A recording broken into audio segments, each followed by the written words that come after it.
దేశ ఆర్థిక వ్యవస్థను గాడిన పెట్టడంలో భారత మాజీ ప్రధాని మన్మోహన్ సింగ్ కీలక పాత్ర పోషించారని బీఆర్ఎస్ ఎమ్మెల్యే హరీష్ రావు అన్నారు. అసెంబ్లీ వేదికగా మన్మోహన్ సింగ్ కు నివాళులు అర్పించేందుకు శాసనసభ ప్రత్యేక సమావేశం నిర్వహించింది.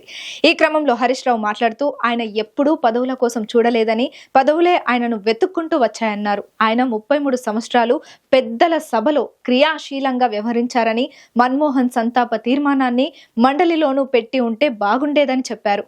భారత రత్నకు మన్మోహన్ సింగ్ 100% అర్హుడని చెప్పిన హరీష్ రావు ఆయనకు కేంద్ర ప్రభుత్వం భారతరత్న ఇవ్వాలని డిమాండ్ చేశారు.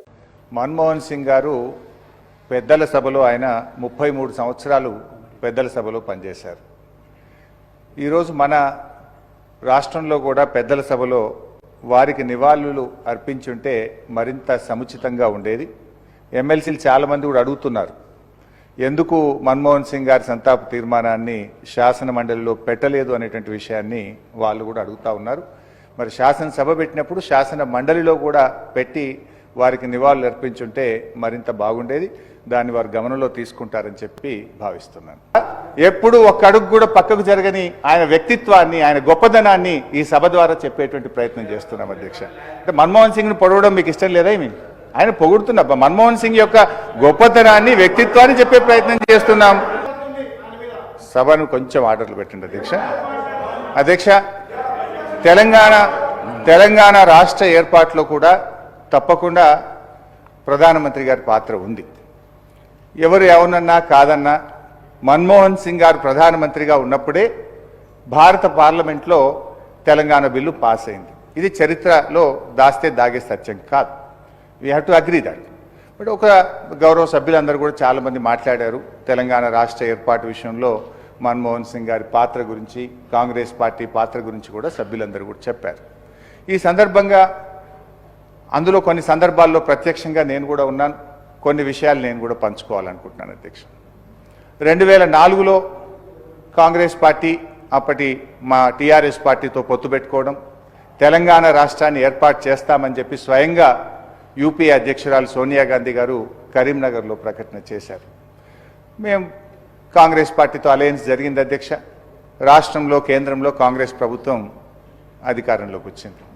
నేను కూడా అప్పుడు కేసీఆర్ గారితో పాటు ఢిల్లీలో ఉన్నాను అధ్యక్ష. అప్పుడు మన్మోహన్ సింగ్ గారు పిలిచి కేసీఆర్ గారిని మీరు కేంద్ర క్యాబినెట్లో చేరండి అని చెప్పి వారు మన్మోహన్ సింగ్ గారు ఆహ్వానించారు అధ్యక్ష. అప్పుడు కేసీఆర్ గారు ఒక మాట అన్నారు, నేను మంత్రి పదవుల కోసం ఢిల్లీకి రాలేదు, తెలంగాణ రాష్ట్ర ఏర్పాటు కోసం మాత్రమే ఢిల్లీకి వచ్చాము అని చెప్పినప్పుడు ఆ యూపీఏ మీటింగ్లో సోనియా గాంధీ గారు, మన్మోహన్ సింగ్ గారు మేము తెలంగాణ తప్పకుండా ఏర్పాటు చేస్తాము, మీరు చేరండి, రాష్ట్రంలో చేరండి, కేంద్రంలో చేరండి అని చెప్పి వారు ఆ రోజు ఆహ్వానించడం జరిగింది. కేసీఆర్ గారు ఇంటికి వచ్చి ఆలోచించి చెప్తానని చెప్పి ప్రొఫెసర్ జయశంకర్ గారు, విద్యాసాగర్ రావు గారు అనేక మంది మేధావులతో చర్చించి తిరిగి మళ్ళీ వెళ్ళి ప్రతిపాదన పెట్టారు.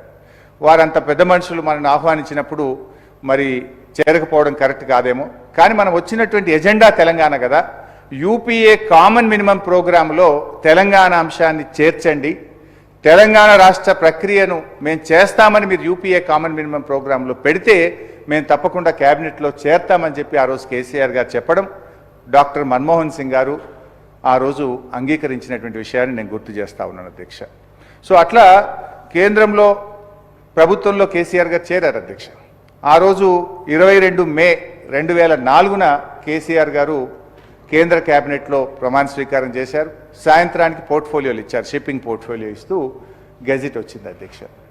తర్వాత అదే రోజు రాత్రి డిఎంకే మేము వెళ్ళిపోతాం యూపీఏ నుంచి, మాకు షిప్పింగ్ కావాల్సిందే అంటే స్వయంగా మళ్ళీ కేసీఆర్ గారు మన్మోహన్ సింగ్ గారి దగ్గరికి, ప్రణబ్ ముఖర్జీ గారి దగ్గరికి, సోనియా గాంధీ గారి దగ్గరికి వెళ్ళి అసలు నేను మంత్రి పదవి వద్దన్నా, కానీ మీరు చేరమంటే మీ గౌరవంతో నేను క్యాబినెట్లో చేరాము, ఈ పోర్ట్ఫోలియో వాళ్ళకి ఇవ్వండి, నాకు యూపీఏ ప్రభుత్వం నిలబడడం ముఖ్యం, తెలంగాణ రాష్ట్రం ఏర్పడడం ముఖ్యమని చెప్పి తనకు తానుగా వెళ్ళి మన్మోహన్ సింగ్ గారికి వారు స్వయంగా చెప్పినటువంటి విషయాన్ని గుర్తు చేస్తా ఉన్నారు అధ్యక్ష. ఆ రోజు మన్మోహన్ సింగ్ గారు కూడా బాగా అప్రిషియేట్ చేశారు. శాఖల కోసం పట్టుబడే రోజుల్లో నువ్వు శాఖే నాకు అవసరం లేదని ఇంత గొప్పగా చెప్పారని చెప్పి మన్మోహన్ సింగ్ గారు ఆ రోజు కేసీఆర్ గారిని బాగా అప్రిషియేట్ చేశారు అధ్యక్ష. ఇక్కడ ఒక విషయం కూడా గుర్తు చేస్తున్న అధ్యక్ష, అంటే తన శాఖను 3 రోజుల్లోనే 22 మే 2004లో షిప్పింగ్ పోర్ట్ఫోలియో వస్తే 25 మే 2004 నాడు శాఖను తిరిగి ఇచ్చి 6 నెలల పాటు అధ్యక్ష, అంటే 27th నవంబర్ 2004 వరకు శాఖ లేని మంత్రిగా డాక్టర్ మన్మోహన్ సింగ్ గారి కేబినెట్లో కేసీఆర్ గారు పనిచేశారు అధ్యక్ష.